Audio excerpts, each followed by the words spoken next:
and welcome to the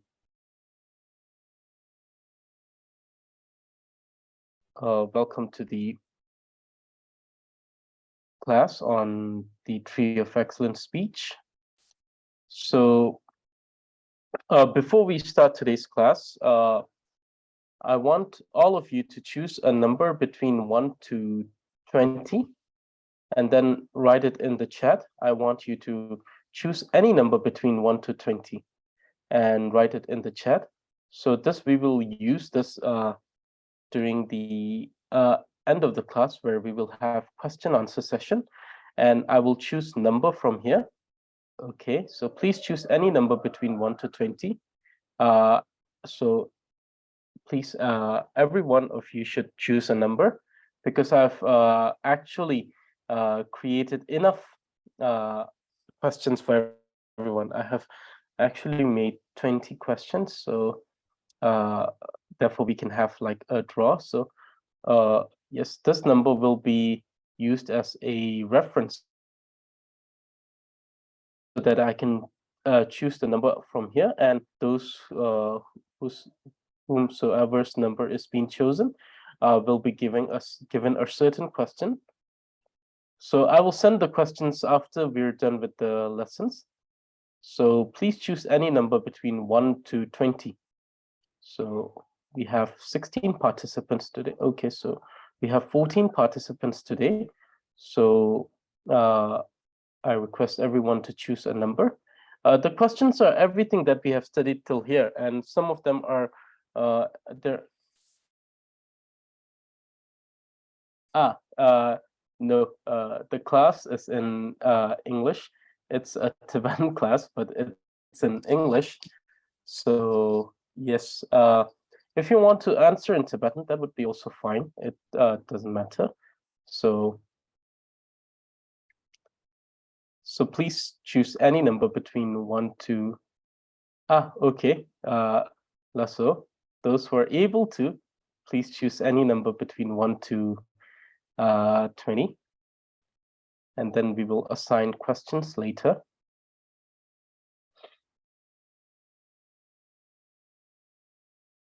So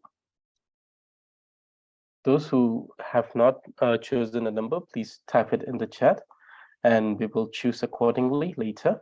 And those who are not able to participate, we'll make sure that we have we'll make another we'll have the same thing during another class where you will be able to join in. Lasso. So okay, so today we're going to continue with our class that is on the Tree of Excellent Speech. Yes, we're going to continue the class on the Tree of Excellent Speech. Last time we were talking about the affix morphemes. So out of the affix morphemes that we talked last time, we talked about the suffix letters. So today we're going to study the post-suffix letters and the prefix letters. So we have already discussed that the consonants can be classified in two groups. One is the classification in 8 and a 1/2 group, which is in total 7.5 group.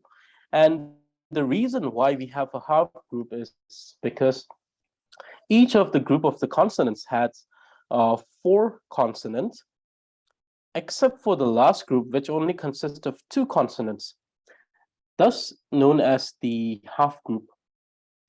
Otherwise, all of the first 7 groups consist of 4 consonants. And that was one classification. And we discussed that this particular classification is very much used as a referral, both in the 30 as well as the gender sign. And the other thing is that it is also classified in such that it makes it easier for us to classify each of the consonants on the basis of their masculinity or femininity of sound. Now, the other classification that we talked about is on the basis of being an affix morpheme. What is an affix? It's a part of a name. It's not a free morpheme, meaning it doesn't have a meaning of its own, but it's a part of a structure that is a free morpheme, meaning part of a name. So in Tibetan, what happens is that the consonants have a particular position in a name. And this particular position in a name determines which affix a certain consonant is. And the reference to these position are based on the foundation of names. So the position is based on the foundation of name. And we discussed that the foundation of name normally is very easy to notice. The first thing is to understand that if it is one of the 20 pure foundation of names, then it is a foundation of name. And then in reference to that particular foundation of name, you can either determine if something is a prefix or something is a postfix or something is a it's a suffix or something is a post suffix according to the foundation of name. And then we already discussed that these suffixes are of 5 types: the suffix, the post suffix, the prefix, the head join letter, and the subjoin letter. And the names of each of these suffixes are given on the basis of its position in reference to the foundation of name. If a consonant comes before the foundation of name, it's called the prefix. If it comes after the foundation of name, it's called suffix. And so accordingly, there are 5 of these. And yes, last class we discussed about the 10 suffix letters. We said that there are 10 suffix letters, and these 10 suffix letters are part of the 30 consonants. So these 10 suffix letters can also be used as a foundation of names. Therefore, these are not these 10 suffix letters are not considered to be pure foundation of name, because they do function more than just being the foundation of. Sometimes they can be the foundation of names. Sometimes they come in other position in reference to the foundation of names. So therefore, they are not purely foundation of names. They are affix. And these 10 are ka, nga, ta, na, pa, ma, ha, ra, la, sa. Ka, nga, ta, na, pa, ma, ha, ra, la, sa, nam, chin, chu, chu. So these 10 are the 10 suffix letters. Jinjuk meaning something that comes after. After what? After the foundation of name. It is coming after the foundation of name. Therefore, it's called the suffix letter that comes after the foundation of names. So 10 of these foundation of names are part of the 30 consonants or 30 foundation of names, but they also function as a suffix, prefix, or a post-suffix letter. Therefore, these are not one of the pure foundation of name letters. So yesterday we discussed that the suffix letters are the letters which is a part of a name, but it comes after the foundation of name. So in a name, for example, we have words such as here we have juk, hau chasham juk ka juk. So this is juk, hau chasham juk juk. And here we see that this particular name has 3 different consonants, 1 vowel and 3 consonants. 1 consonant comes at the beginning, 1 in the middle, and 1 comes at the end. And here we see that this cha is a pure foundation of name. It is a pure foundation of name because it can only function as a foundation of name. It cannot come in the position of this one, which is the prefix, or this one, which is the suffix. It only functions as a foundation of name. Thus, we see that this is the foundation of name, one of the 20 pure foundation of name. And the other thing that gives away this as a foundation of name is the addition of vowel. We discussed that the vowels are only added to a foundation of name. It can only be, the 4 vowels can only be added to the foundation of name. Therefore, by this rule, we understand that this is the foundation of name. Now, the affix are positioned in reference to the foundation of name. And we see here that here the ka comes after the foundation of name. Therefore, it is called the suffix letter. And this is one of the 10 suffix letter, ka. So this is what we discussed during the previous class. So today we're going to discuss 2 important affix. One is the post-suffix letter and the Yangjuk, and the other one is the prefix letter, which is Hunjuk. Yang means something that happens again after something has happened. So it is a continuation after something. Yang. Juk means to follow. So Yangjuk means it is a letter that follows after the suffix letter, because the suffix letter follows the foundation of name, and this particular letter, which is the post suffix, what it does is that it follows the foundation of name after the suffix letter once again. Therefore, it's called Yangjuk. Yangjuk.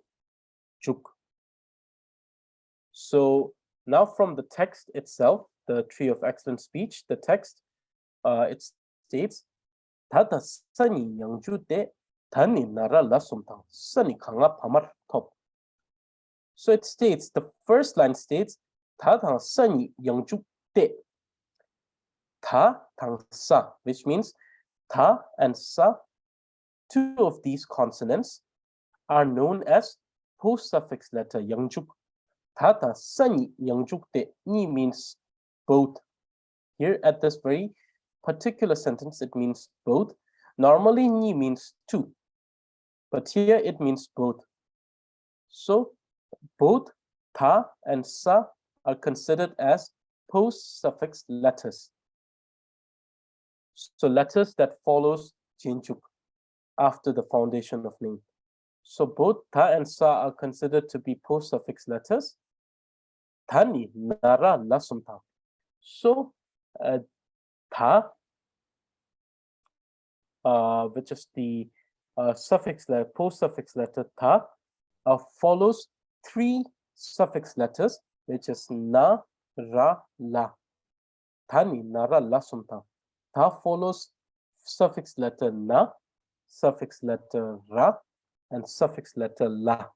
So these are the 3 suffix letters after which ta can be seen following. And then sani kanga pamar top. The post-suffix letter sa follows ka, nga, pa, and ma. And this particular ra here that you see, it is a connective particle, something that we will learn as we continue this lesson. We'll study about the connective particles. But it says sani kanga pamar top, which means the post-suffix letter sa is used after the suffix letter ka, nga, pa, ma. So it only works when there is a suffix letter. Sorry, if there is a post-suffix letter. In most of the cases,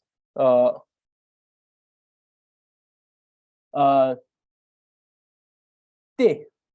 So the te doesn't mean re. Te doesn't mean re.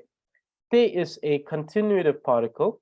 It is a continuative connective particle. So what it does here is that though it may seem that it functions as re in this question, in this particular line, but it does not.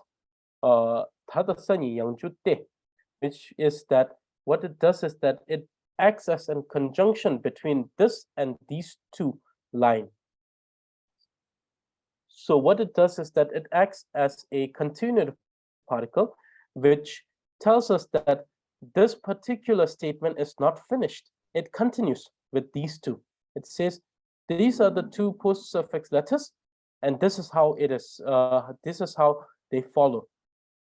So lasso. So that is the case here.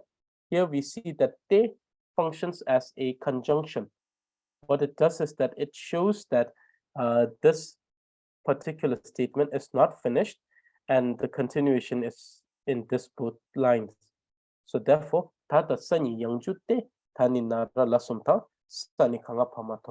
and sometimes te, this is a very, it seems to be a very bold statement, but sometimes it somewhat works as a semicolon. It's not a punctuation, but what it does is that it functions quite similar to the semicolon. So it shows a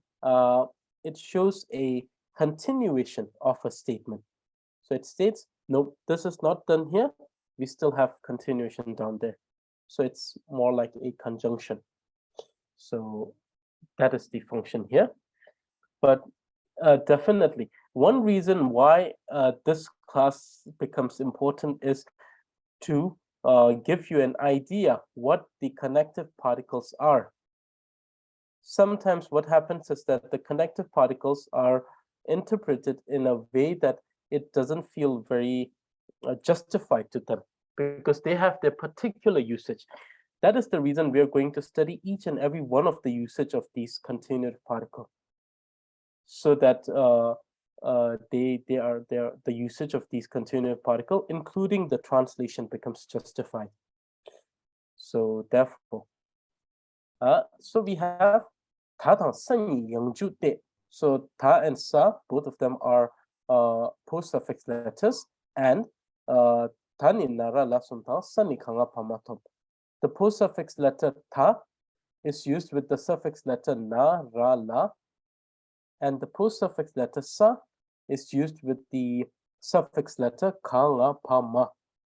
Only in the cases when it is used. It may not be the case where it's used all the time, but when it is used with these particular suffix letters.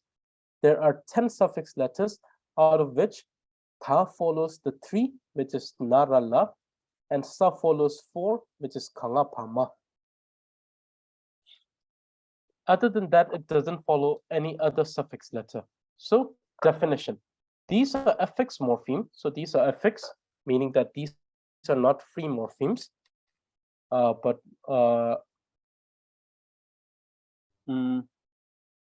Is there a dot between ma and ra? Where?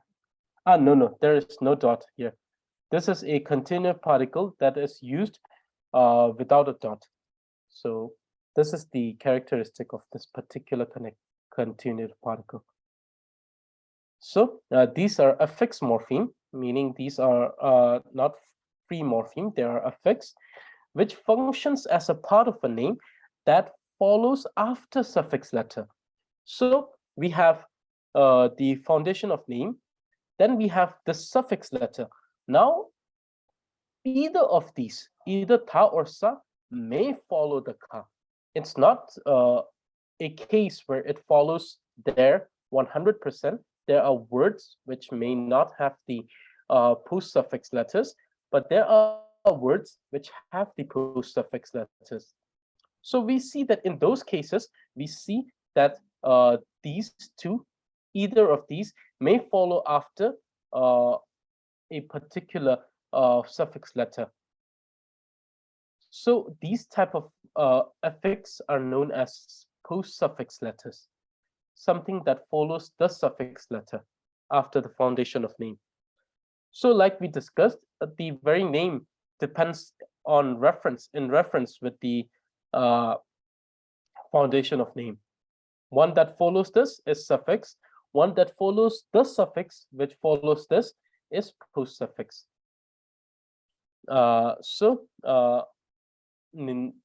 the suffix are known as post-suffix letters. So sometimes they are also referred to as resuffix letters, which may seem a more accurate translation at a certain point. So sometimes they are referred to as resuffix or post-suffix. So there are only two post-suffix letters, which is ta and sa. So the post-suffix letter ta follows three suffix letters, which are tani, na, ra, la. So you'll see that in these cases, the post-suffix letter ta is following only three of these suffix letters. So if you would just look at here, we see that the first word is payata chakyukuchin nata chin. And the thing is, there is a very interesting fact about this post-suffix letter. This was very much used during the first translation. And it got more or less cancelled during the second translation, which happened after probably around 100 to 200 years after the last king of Tibet. So after the death of the last king of Tibet, Tibet was split into different ruling territories. And during that time, around 100 to 200 years between that time, the second translation came to being. The first translation was done during the time of the 33rd king of Tibet, which was Songtsen Gampo. It was under the guidance of his minister, Khmer Sambuddha, which brought forth the first translation, and also known as the Old Translation. This is also known as the Old Translation, and the text, that is the Tibetan text written in during the Old Translation, are also known as the Old Translation Tibetan text, otherwise known as Nyingma. So the Nyingmapa, they refer to the Old Translation text. So they are called the Nyingmapa. So that's during the first translation. And the tradition was strongly established in Tibet during the 34th king of Tibet, Trisong Deodzhen, under the guidance of the Shantarakshita and Padmasambhava. So that was during when the establishment of the first translation was happening. And it happened in one of the more older and profound institute called Samye, the Samye University, established and built by Trisong Deodzhen. So it was there where the first translation, or the old translation, was much in flourish. It was flourishing there. So during the first translation, the usage of the post-suffix letter ta was quite in use. Later, it was kind of changed. The rules were changed, and thus it was more or less banned as in usage in the new translation.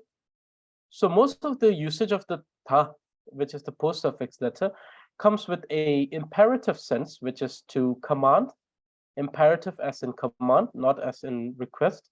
So it's imperative as in command. So most of the usage are either command or advice given by exalted beings. For example, chint, it means to go beyond.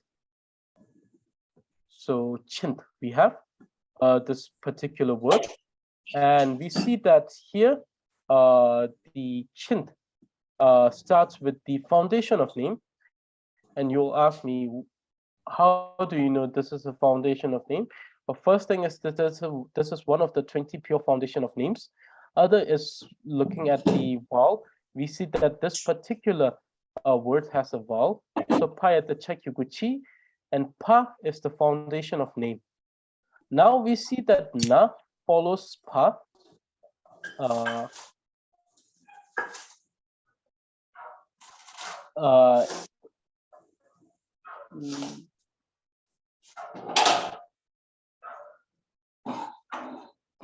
Yes, this is the particular example for la. So the second one is also for la, and the third one is also for la.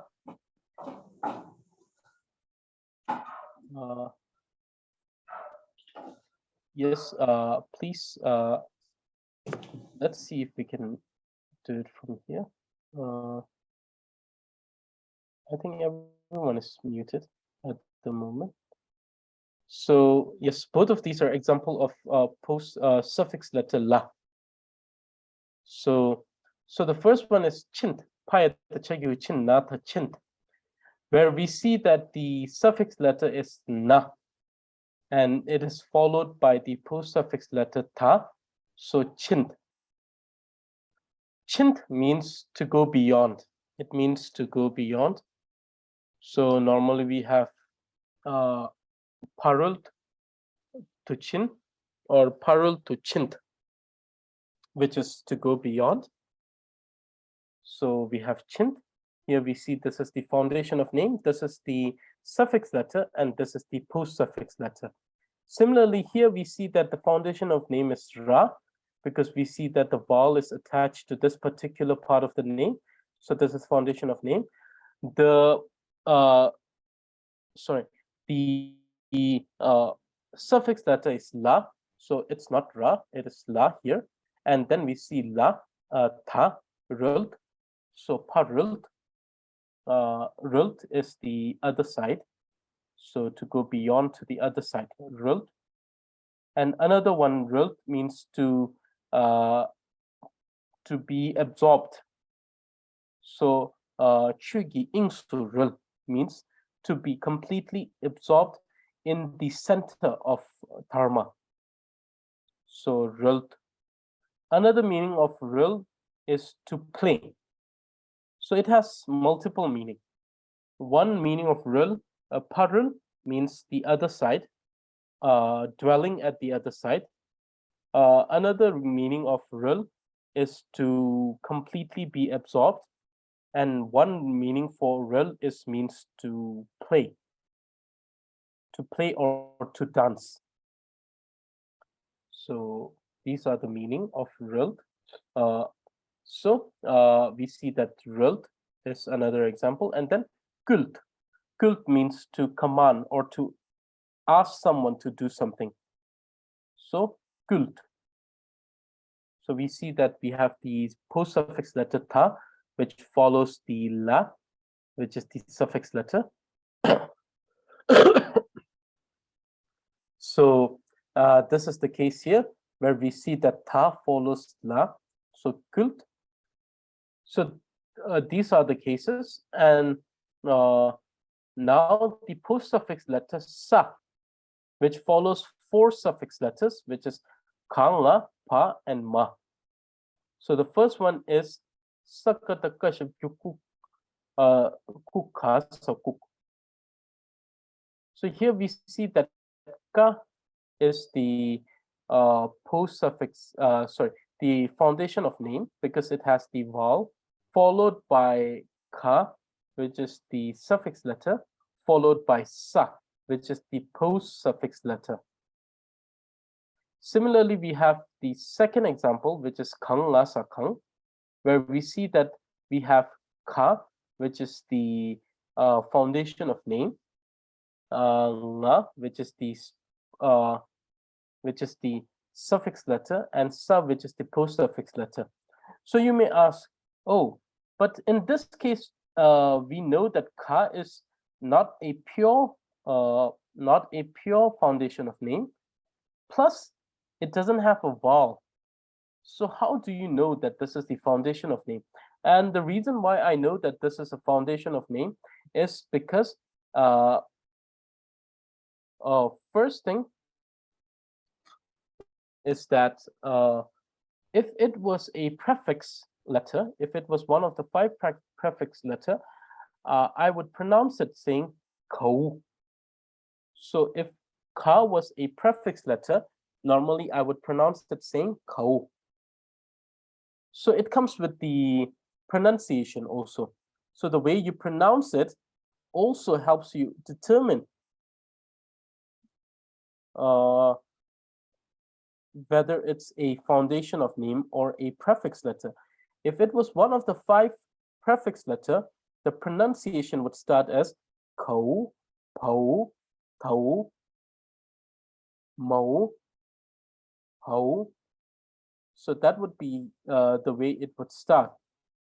But since here I have pronounced it as khang, lasa, khang, we see that we pronounce ka as a ka instead of khẩu. So this is a giveaway that it is a foundation of name. And then it is followed by nga and sa.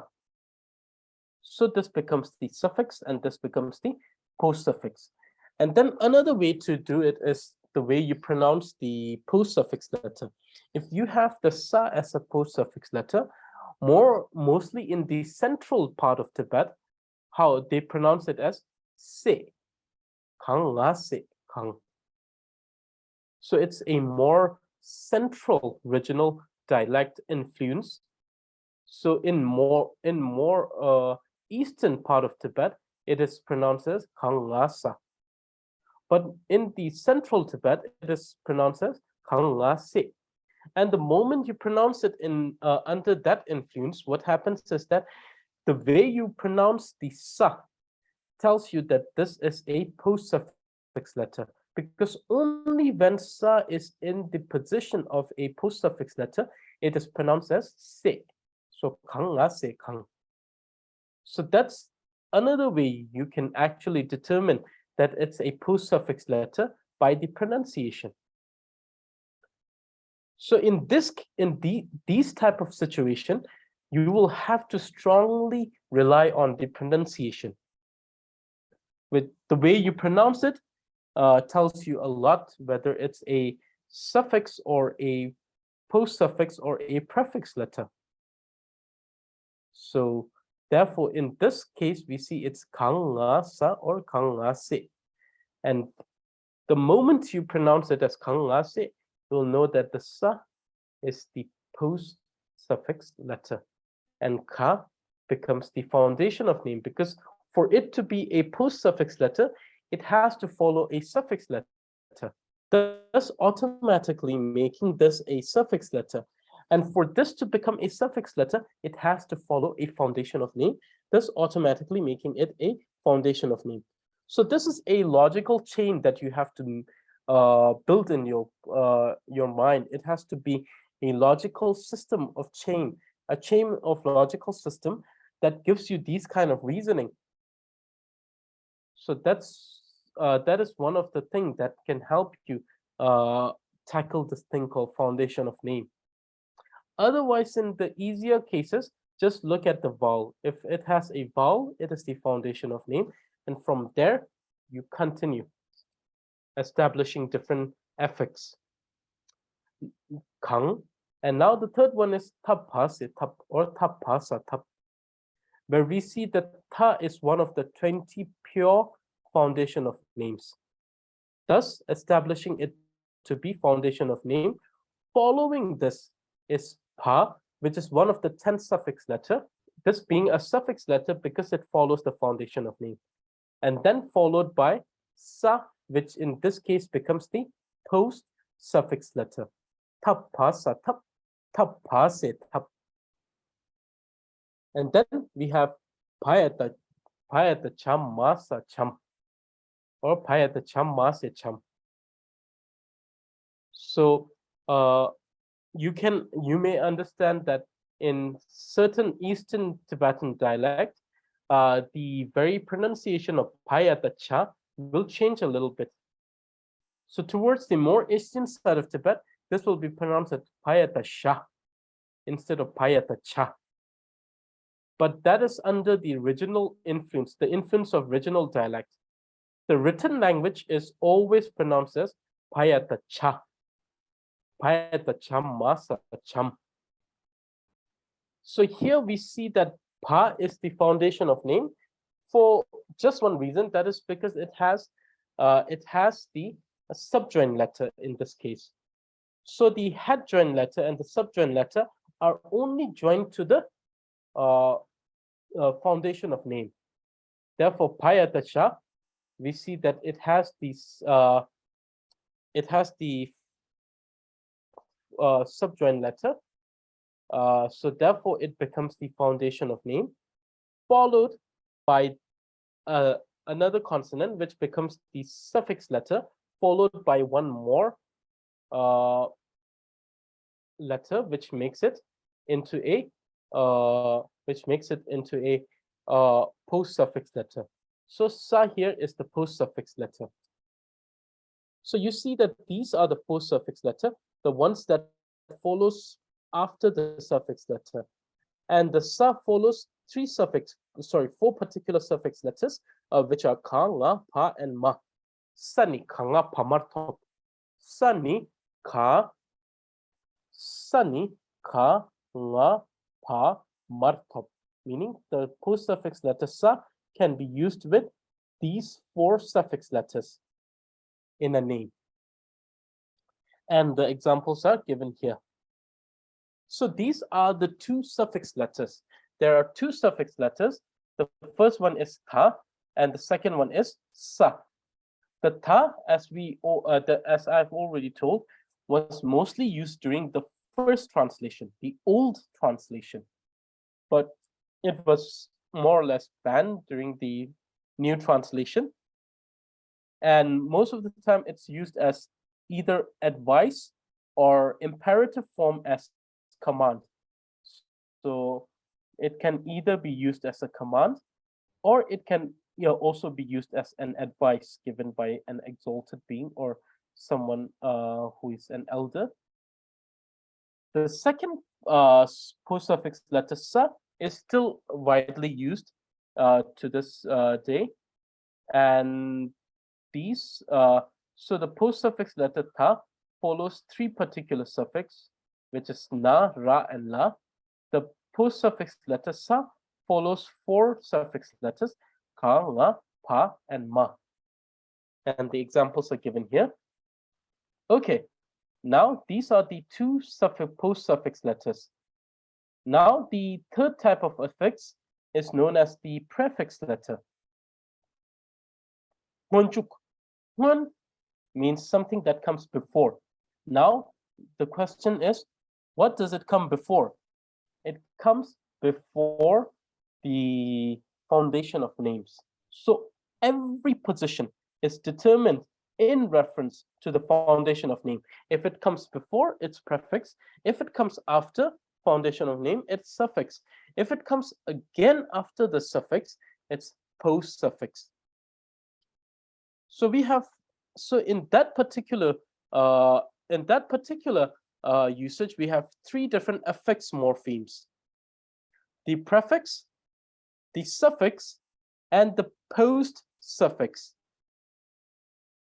The prefix being the one that comes before the foundation of name, the suffix being the one which comes after the foundation of names, and the post suffix being the one which comes after the suffix letter. The one we discussed just right now. And the prefix letters, as we have here, are 5 prefix letters. So there are 5 particular letters out of the 10 suffix letters, which can be used also as a prefix letters. So understand that the prefix letters, the post suffix letters, are all the ones which are derived from the 10 suffix letters. So here these 5 are also part of the 10 suffix letters, but they may also come in a position which is before the foundation of name, and in those cases, these are known as prefix letters, the letters which come before the foundation of name. So here we see so we see that in this case, this particular letter ha it comes before the foundation of letter cha. And to determine whether this is a foundation of names is first, this is one of the 20 pure foundation of names. Another one is because we see that the vowel is attached to this particular part of the name. Therefore, this becomes the foundation of names. And this is preceded by this particular letter. And this is one of the 5 prefix letters. And therefore, it's called the prefix because it comes before. Hun. Hun means to come before.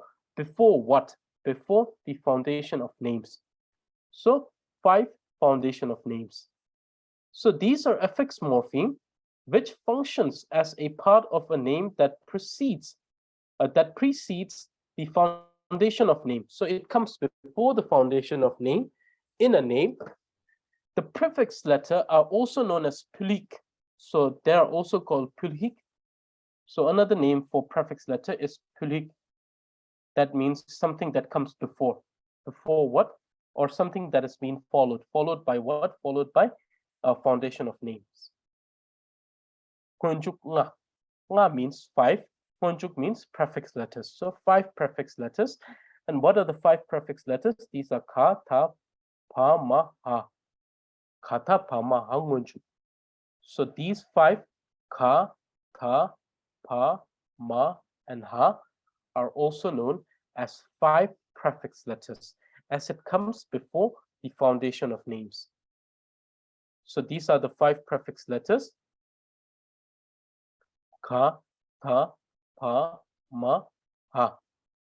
And when these are written, when you pronounce the prefix, it is pronounced with, if it's ka, it's pronounced as kau.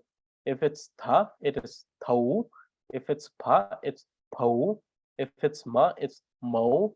If it's ha, it's hau. So let me just give you examples of these. I don't think I have given examples here. So yes, so these are the examples.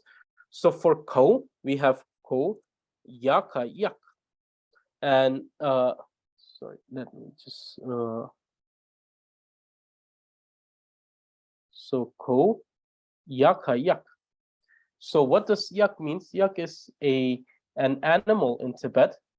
It has a very thick fur. And then for ta, to, ganaru gunagun, pa, gumpa. So what does gumpa mean? Gumpa means monastery. To kanaru gunagun. So another thing that I want you to listen to is the way I'm pronouncing it. I'm doing it in particular discipline of the written language. So what is the benefit of a written language? Everyone understands the written language. It is not influenced by any particular regional dialect. And that is the reason why when you speak or when you read in a written language, everyone understands it. So, thou kanaru gunagun. So you will actually find people pronouncing it as thou ganaru. And this is actually, if you go according to the rule, this is very wrong, because at this very moment, what we're doing is we're pronouncing it in single character manner. So therefore, the manipulation of the sound due to the prefix letter should only come after the complete pronunciation of each character. So it should be tau, kanaro, go. Just when you have added ka to the ta, then the sound should be ga. If we were to pronounce ka by itself, it will always be pronounced as ka. So tau, kanaro, gun, pa, gunpa, which means monastery.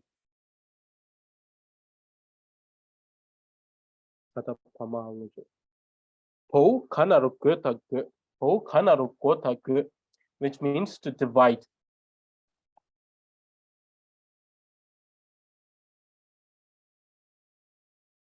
Mo ta ta. Ta means the boundary, the end. or the boundary or the edge. It means the edge, the boundary, or the end. Depends on what you're referring. If you're referring to the rope, it means the end of the rope. If you're referring to a certain thing that is a two-dimensional shape, it refers to the edge. And then we have hau ga ga, which means some. Nye chala ga nyobais, which means I bought some things. You may have heard kashe, you may have heard kashe. And then another one is ga. And then we also have lala, mostly used with person. With a person, we have lala, which also means some. So mi lala, which means some people. Mi ga, which means some people. Au ga ga. So these are examples of the usage of the prefix letter. So let me pronounce these again, and you'll see that when I pronounce a particular affix, which is the prefix, instead of pronouncing the very character, I have a little variation in the pronunciation. So instead of saying kaya kayak, it is kau ya kayak. Instead of saying ta kanaru gonagun, it's tau kanaru gonagun. Instead of saying pa kanaru gotagu, it's pau kanaru gotagu. Then instead of saying matata, it's mau tata. Hau gaga instead of hagaga. So you see, we have this variation of pronunciation that is hau, kau, mau, tau, pau. And this actually helps you to differentiate which particular part of a name it is. So kau, pau, tau, mau, hau. It tells us that this particular part that we are pronouncing at the moment is the prefix. And then according to the very prefix, you can say the one that follows it is the foundation of name. And then the one which follows the foundation of name is suffix. So therefore, you can pronounce it to see the difference. So hau, pau, kau, tau, mau. So you see that in that particular way, we see that these 5 prefix letters can be identified or established. Okay, so these are the 2 things that that is the discussion of today's class. Before we go to question answer, if you have any questions regarding today's lesson, please ask me right now. If you have any questions, after that, we're going to have a question answer session for a while.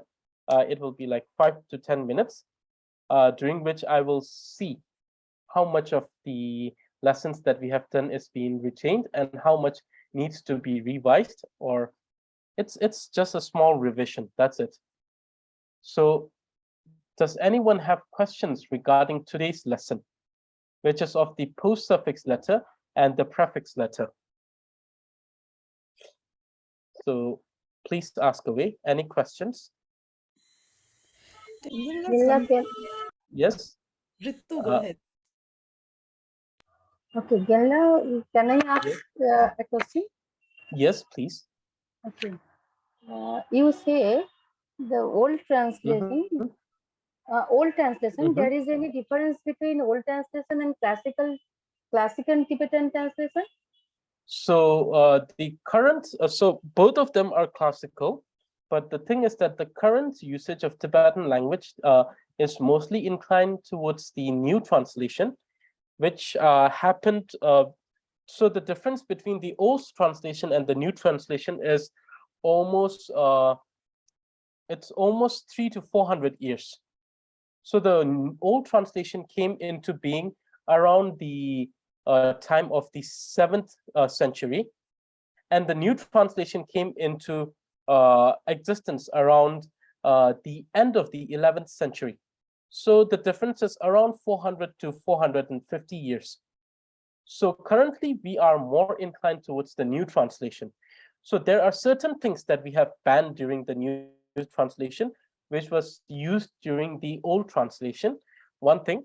And then the old translation was also influenced by the old translation was also influenced by the system of language that existed before the establishment of the current system of writing. We call it Sharshung. So it's a different system of language, which was primarily being used in Tibet, which came into Tibet with the influence, with a great influence by the Pen religion. So it's a religion that existed in Tibet before the Buddhism. It's the Pen religion. So that religion influenced greatly in the establishment of Sharshung. But so Sharshung was actually very much heavily influenced by Latin, Latin and Mongolian language. But later, the system of language that we are currently using came into being when the scholar, who is the author of the main text, Tumi Sambuddha, went to India, studied for a few years, came back and established its new system of writing. But still, even at that time, this system of writing that which was established is known as the old translation, because there were other rules that was established later on, which gave rise to the current new translation. So we call it new translation, but it was like around 900 years ago when it came into existence. But there are differences between certain rules. Like one is the usage of the post suffix ta. Like this particular letters, these particular terms are no longer in used in the day-to-day life. You can only see them into text. You can only see them in text these days. The Buddhist texts, which were written many years ago, you can see them in those texts. But according to the new translation, you will not see them.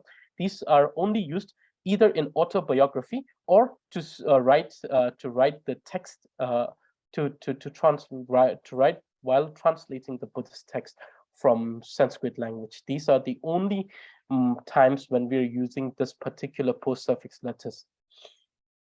But in other cases, we normally don't use that. And that's the difference between that's one difference between the old translation and the new translation.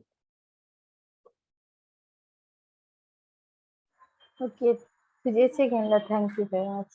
Lasso. Okay, now another question. Tenzil, I wanted to ask if the what you call foundation of name is the same as, I've seen people using word root letter So yeah. So root letter is it's different from root letter because there's only one root letter, and that is a. And like we discuss it quite lightly at previous classes. So let me just go in a little deep. So what happened is that it is said according to the Abhidharma. So it's more with the Abhidharma text. It says that during the beginning of the beginning of the so it's a very it might seem a little contradictory to the very concept of Buddhism that does not talk about the beginning, but a is considered to be the primordial sound, the sound that created all sounds. So the first sound that came into being was a, and then came om, and then from there came all the rest of the vowels, and from the vowels came the vowels, which are known as matra, came the other sound, which is known as the consonant, the Varnmala we say. So it's in the Abhidharma where it starts with the primordial sound. Also, I mean, this is one thing that's in the Abhidharma text, which they also talk about, is that A is also known as the sound of emptiness, which is the primordial sound. In one of the teaching where Buddha gave teaching to one of the exalted being, he only said the sound ah, and that being, when he heard the sound ah, he realized emptiness because the sound of ah was the sound of emptiness. But now, not going in deep in those things. So therefore, A is considered to be the primordial sound, the root word. Only one root letter, which is the A. And the reasoning is backed by the Abhidharma text and also from some of the teachings given by the Maitreya Buddha to the Asanga. So there is great backing, or what to say, the evidence comes from there. And then and the second thing which you were saying, the foundation of name. So there's only another way to refer to the foundation of name. And this is another translation which is also quite famous in circulation. It is called name basis. It's called name base. So either you call it foundation of name or you call it name base. These are the only two ways to refer to foundation of names. Root letter, only one root letter, which is the primordial sound, which is A, and no other root letter. There's no other root letter, sometimes also known as the mother letter, because from this came all the other sounds. So all the other sound originated from A, the first sound, the primordial sound. So therefore, this is also known as the mother sound, or it is also known as the root letter.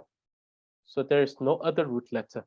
So if you want to refer to foundation of name, you can either say foundation of name or you can say name base. That's it. Lasso.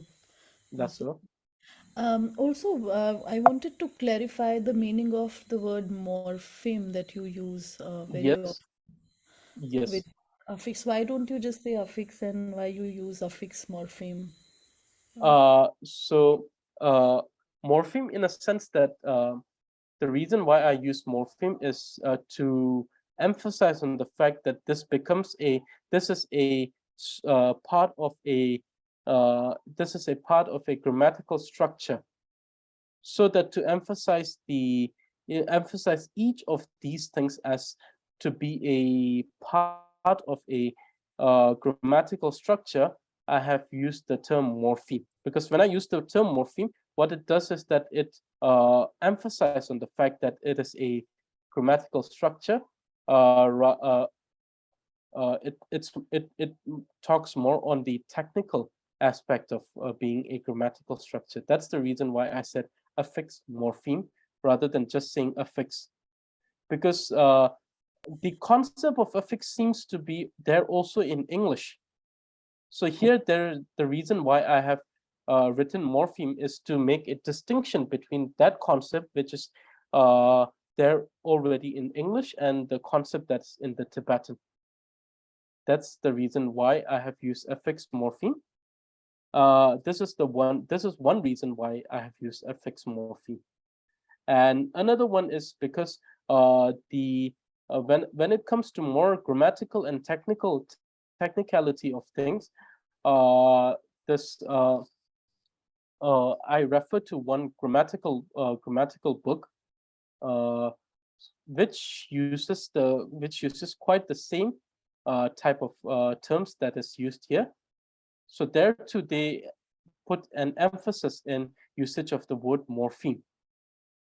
So it seems, and the reason why they do it is to state the technicality of the terms and to show a difference between the similar type of concept that you might also find in English language.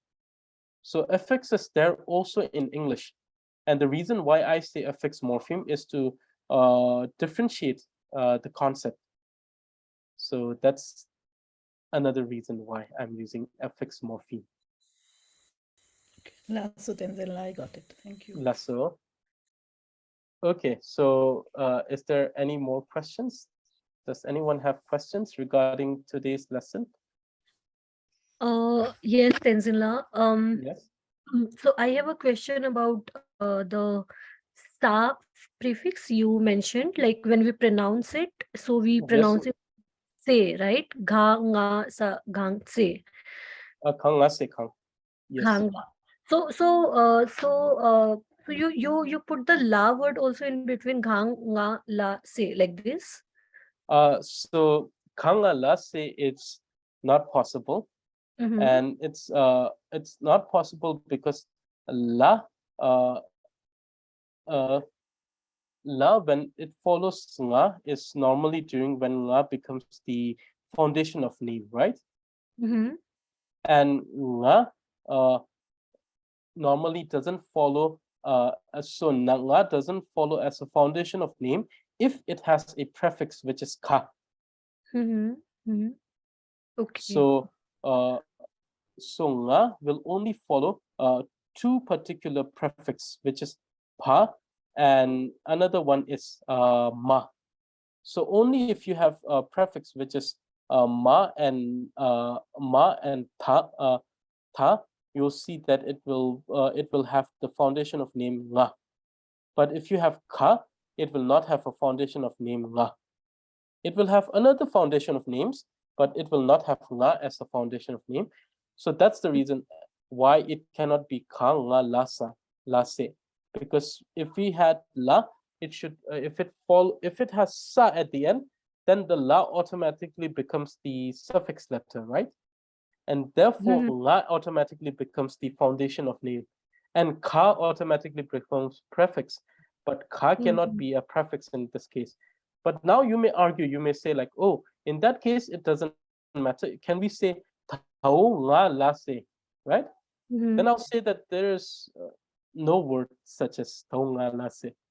You see, so this comes into that. But in case where it follows, if it actually has a foundation of it has another suffix after nga, and then if it has a post suffix, then it's always better to pronounce it as se.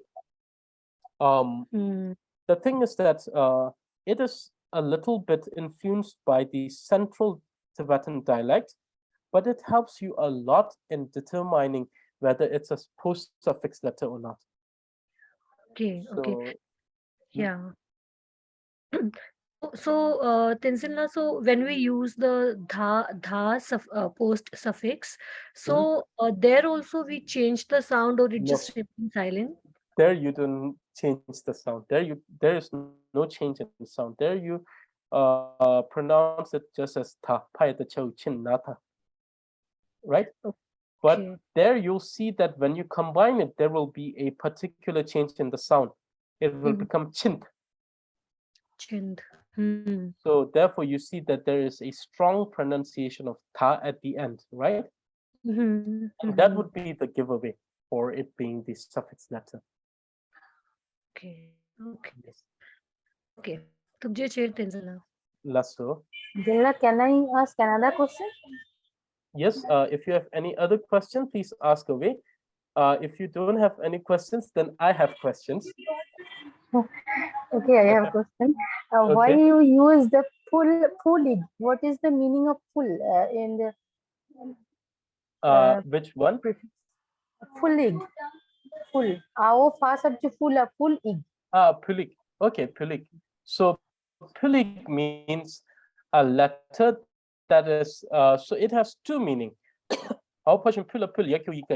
It also means as a letter that comes before, the letter that precedes. So what does it precede? It precedes the foundation of name, right? And another meaning can also be taken as a letter that is being followed. And what is following this letter? The foundation of name. So it can be understood as a letter that precedes the foundation of name, or a letter which is followed by a foundation of name. So that's the meaning of the word kul yik. So you can understand it in both of these cases, right? Yes. Okay. Lasso. Lasso. So does anyone have more questions? So if no one has any questions, then let me just choose a number. We have already have people participating, so we can begin. So does anyone have any questions regarding today's lesson? Okay, so Genla, can you hear me now? yes, I can hear you. Yes. Okay. Sorry, my microphone wasn't working. I wanted to ask just a simple questions in a nunjuk, in a That's all. prefix. does it necessarily changes the pronunciation of the next letter, the foundation letter? Okay, so you want to ask, does the prefix actually manipulates the sound of the foundation of name, right? Yeah, yeah. So in most of the cases, it does. It does in most of the cases, but in some cases, especially if you see that these are either this one, uh, this particular prefix, this is a very feminine sound. So this Ma. is something that we will discuss in the gender science. This is a very feminine sound. So in those cases, you'll see that it has a very little effect towards the foundation of name. Okay. For example, we have the example we gave, mo ta ta, right? In that case, we see that ma actually doesn't change a lot of a sound in ta. Yeah. That's the reason is because the ma is a very feminine sound, meaning it's a very weak sound in the context of sound. So therefore, it is unable to change the sound of ta, which is a medium masculine sound. So that is why the sound is unable to manipulate. So in those Yeah, cases, you'll see that the sound are unable to manipulate the other sound. But in most of the case, for example, ka is a strong feminine sound. So in most cases, it will change the sound of the foundation of names. And ta is also a strong feminine sound. Ha is a strong masculine sound. And ha is a medium feminine sound. So these have effect in somewhat. But it doesn't mean that ma will never change sound. Sometimes if it is accompanied by a foundation of name, which seem to be a weak feminine sound, then definitely it will change the sound of that foundation of name. We will do that in details, right, Genla? We will continue this lesson after this text, which is another classical Tibetan text. So we only have two classical grammatical texts. One is this, and the other is the gender science. So we will do the gender science once we're done with this. So thank you so much, Chinang. Lasso. So does anyone else have questions? Otherwise, we're gonna go with my questions. I have some interesting questions that you will enjoy. So okay, now we're going with the questions. So let me just open the file, that is the question file. And then where is the question? Okay, so I've already opened it. And the first one that's going to go is number 13. I don't know who is number 13, but let's see who is number 13. Okay, Perila. It's Perila. Okay, your question is question number 3. Of the true and false. So the question number 3 says, Tumi Sambuddha was the scholar who established the current system of Tibetan written language. So let me repeat. It is true or false question. If it's correct, you have to say true. If it's false, you have to say false and give me the correct answer. So number 3, Tumi Sambuddha was the scholar who established the current system of Tibetan written language. Is it correct or is it incorrect? It's true. It's true, right? Yes. Okay, thank you. Now number 7. Who is number 7? Let's see who is number 7. Yes, I am Tanzila. Okay, so it's Anula. So you will be answering question number 4 of answer the following question. Okay, so the question number 4 is, what is the verse of worship in Indian language for the text Tree of Excellent Speech? So the text that we're learning, what is the Indian verse of worship? Sorry, Tenzin, I have no idea. This is my first Okay.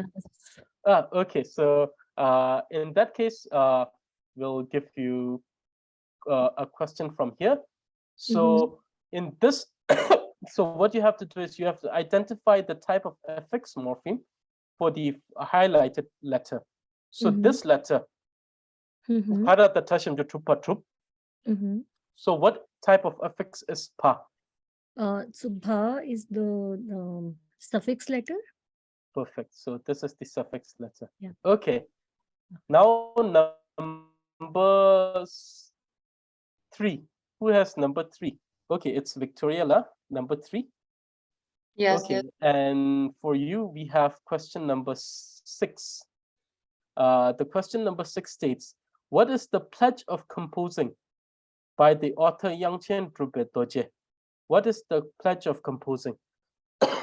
What was his pledge for composing this text?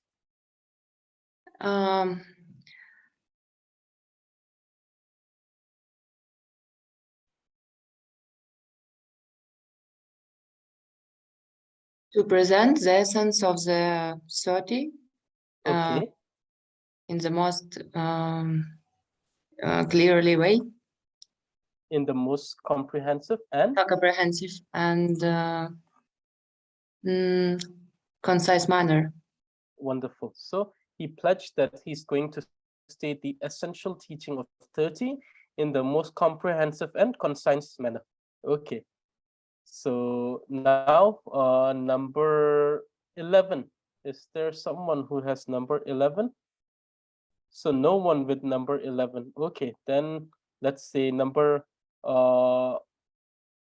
7. 7's already done, right? So number 9. Number 9. Okay, so number 9. So we have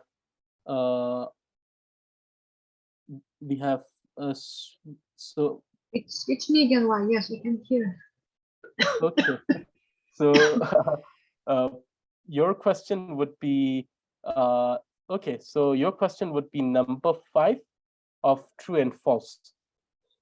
Okay, so the purpose of stating the verse of worship in the beginning of the text is to ward off the obstacles in completion of the text and to establish which basket of teaching the text belongs to. Is it correct or is it incorrect?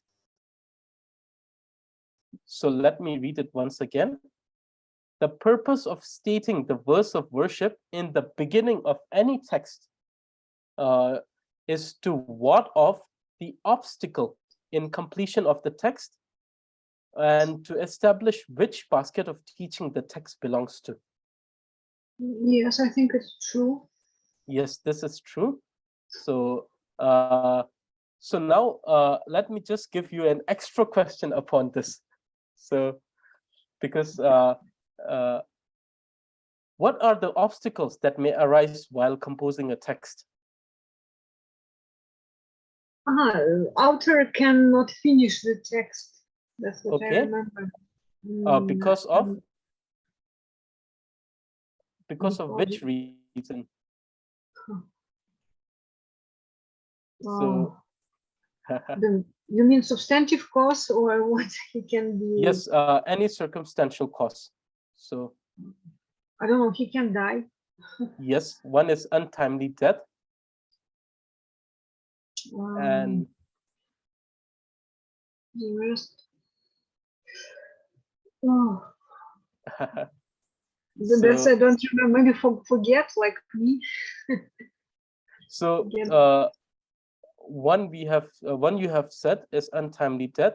Other could be because of illness, sudden illness, and the most common thing which happens to the authors are the laziness, the 3 types of laziness, which can abandon the text, right?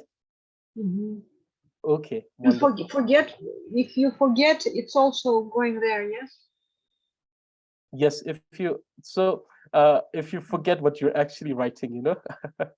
So if you cannot continue it, if you forget the text, definitely this could also be a cause. So So like Lasso. me, same. Lasso. Okay, now number 15. Who is number 15? Do we have it? Yeah, Okay, Ganla. Lasso. Your question would be answer, and answer in question. Let's say question number. Okay, question number 3. So we have discussed this already. So what are the 3 baskets of teaching in Buddhism? Ganla, on this slide today, I got all the text and all that. Okay, so in that case, we'll take this one. So here, here in this word, Yeah. what is the affix? What type of affix is ta? This is the foundational Of names, letter. right? Yeah, And how do you know this is the foundation of letter? because it What is has your got a reasoning? vowel Wonderful. Dingpo. So it has the vowel, right? Yeah. Wonderful. So therefore, it is the foundation of name. Okay. Now, do we have number 6? Do we have number 6? No one has number 6. No one has taken number 6. Okay, then let's do we have number 5? Do we have number 5? Yes, we have number 5. Yeah, again, Yurika. line. Yeah, yeah. Lasso. So you will be having, okay, so let's do true and false, and you will have question true or false number 4. So it states that the 2 remaining texts of Tumi are 30 and 40. Is it true? The 2 remaining sorry. the two remaining texts of Tumi Sambuddha, he is actually authored of 8 grammatical texts, out of which only 2 remain after the collapse of monarchism in Tibet, after the collapse of the Tibetan dynasty. Only 2 of the texts remain, and these 2 texts, are they 30 and 40? Sorry, I'm not sure. Okay. Because So, these are, the second time today. Sorry. okay, no problem.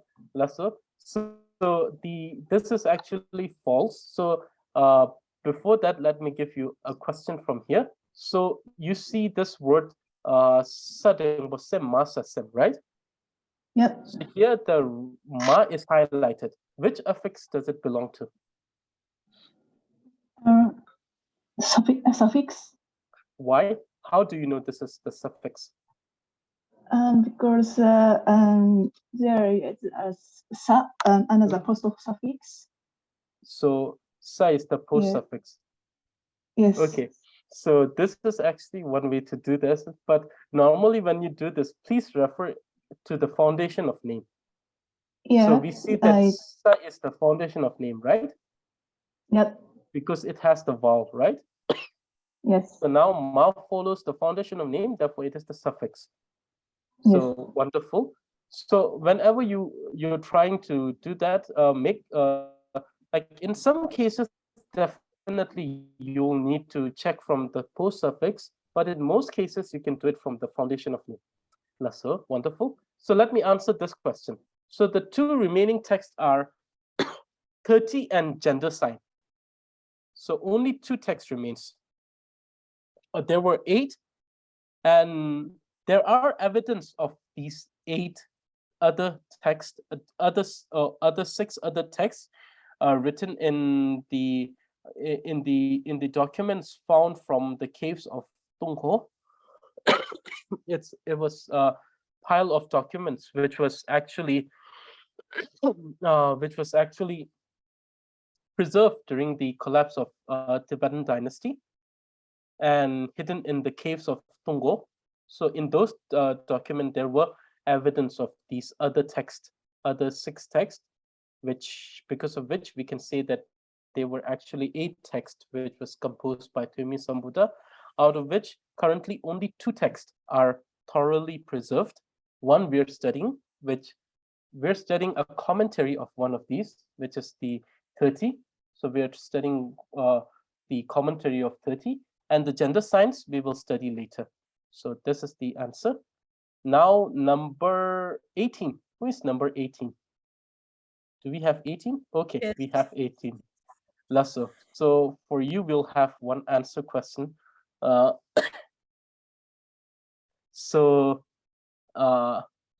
Okay, so number 5. When was the tradition of including something in Indian language begin? And what was its purpose? So from a certain time, all the scholars in Tibet started including something. It may be the verse of worship. Sometimes it could be the name of the text. Like, for example, in the very text that is called 30, the name of the text is written in Indian language, the Sanskrit language. It is called Vyakarana Mulatimsha Nama. So this is the name that is used in the actual text of 30. In the Tree of Excellence speech, we have included the Indian verse of worship, which is Namo Guru Manju Goshaya. So the tradition of including something written in English, Indian language, when did it begin and what was its purpose?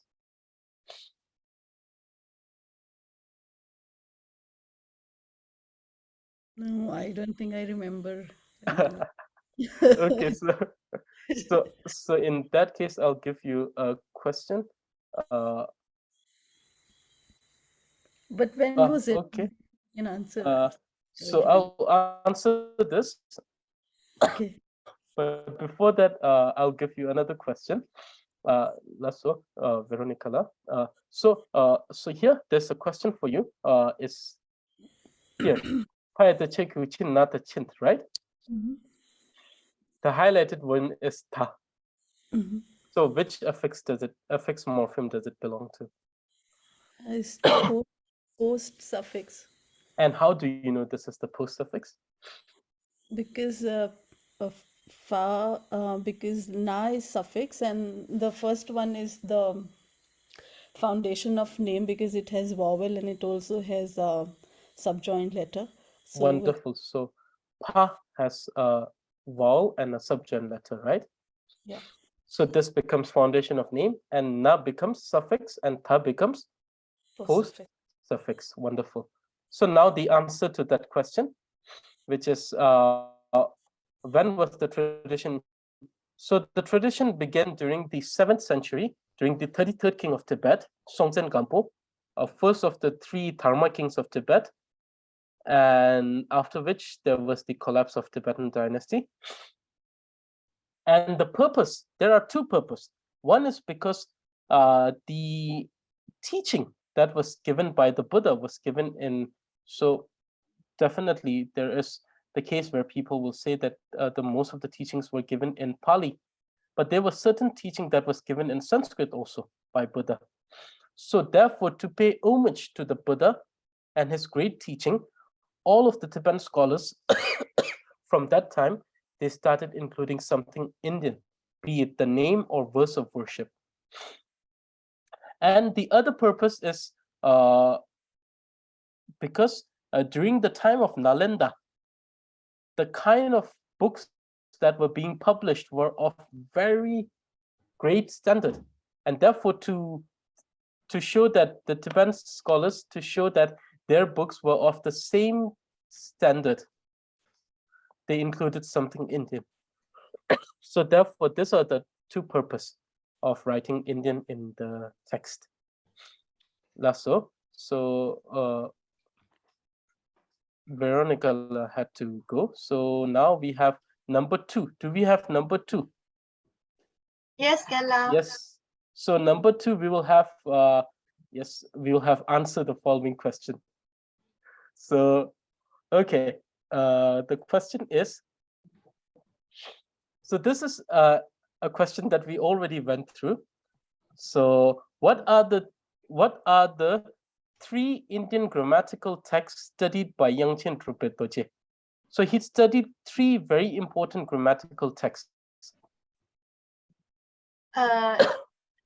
So what are the 3 grammatical texts that he studied?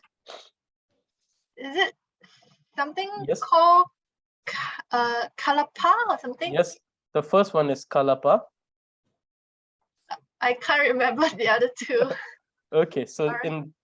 in that case, we'll have another question for you. So after that, I will answer this question. So 1 was correct, which is the Kalapa, which was written by Kartikeya. It was actually composed by Kartikeya, written by one of the sage, but it was composed by Kartikeya, the son of Lord Shiva. So a very profound grammatical text called Kalapa. Okay, so your question is this. In this letter, the highlighted one, what affix does it belong to?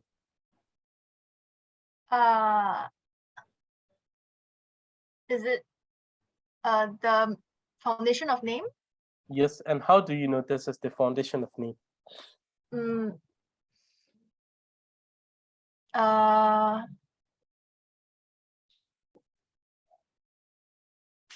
I'm not sure. So the reason why it's a foundation of name, 1, it comes with the pronunciation. This is pronounced as Pau Samasam.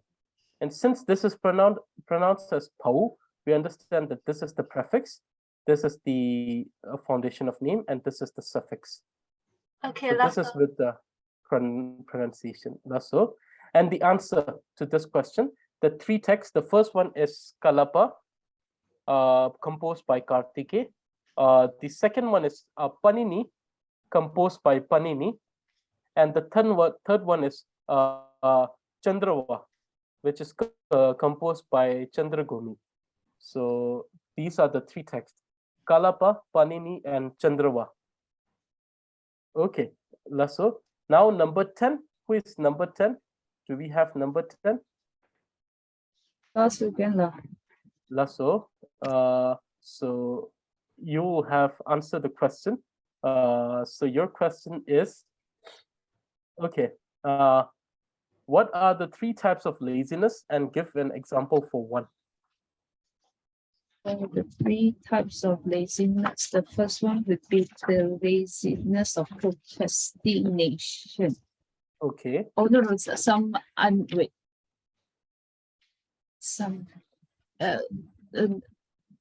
can't remember what's the exact word, but it's like you want to do something, but then on the way, if you meet a friend, then you get distracted. Yes. So this is laziness towards the inclination of non-virtuous deed. That's so. And then another one would be the procrastination. Finally, would be the pursuit of self, which means one thinks that one won't be able to do something. Yes, so so therefore this it's is not completed. laziness. It is laziness due to the self-inadequacy. Okay, so give me an example for one.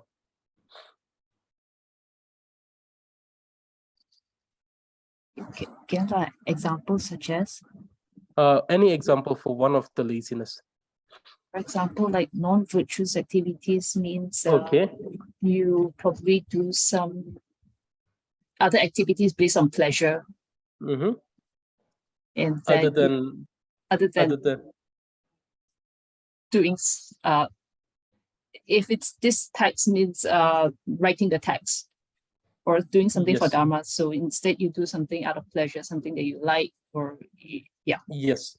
So instead of doing something that inclines towards virtuous things, you just get distracted by non-virtuous thing, and then, for example, instead of doing practicing dharma, you get distracted doing something that is non-virtuous, right? Okay. So now number 20. Do we have number 20? So it's Hyunla. Do we have Hyunla, number 20?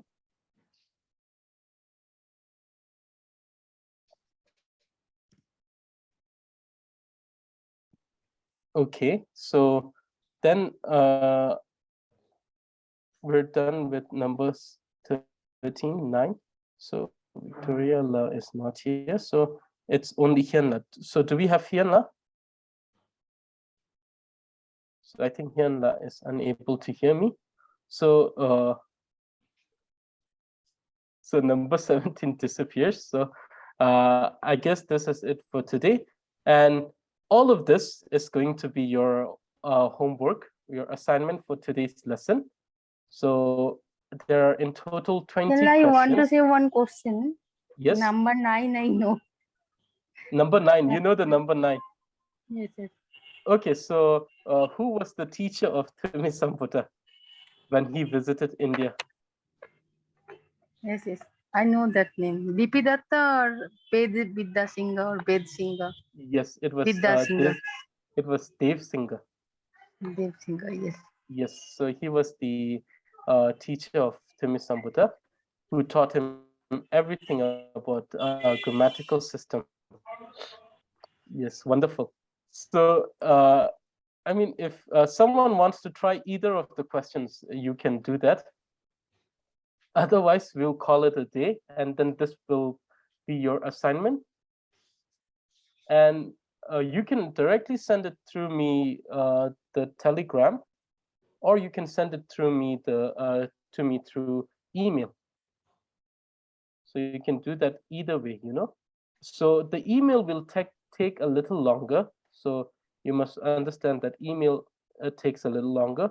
The WhatsApp and Telegram, you can if you send it through WhatsApp and Telegram, it will be so much faster.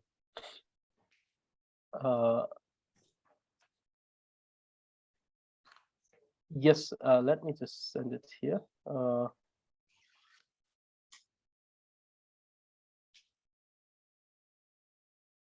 Let me send it to everyone. I've just sent it to one person. Let me send it to everyone. So this is the assignment for today's class. So please finish this. And those who have not submitted the previous assignments, please check that in the group. We have the assignments still in the group and answer them. And those and answer all of the ones which you're able to. Those which are not answered will be answered during the next class, which is on Thursday. So this is it for today, and the assignments have been given, and please do the revision. And if you have any questions, ask them in the class group. I'm always there, so I can answer it there, or you can directly ask it to me if you have my contact, and send in the homework through assignments through either WhatsApp, Telegram, or email, and I will answer them accordingly. So this is it for today, and thank you for joining in.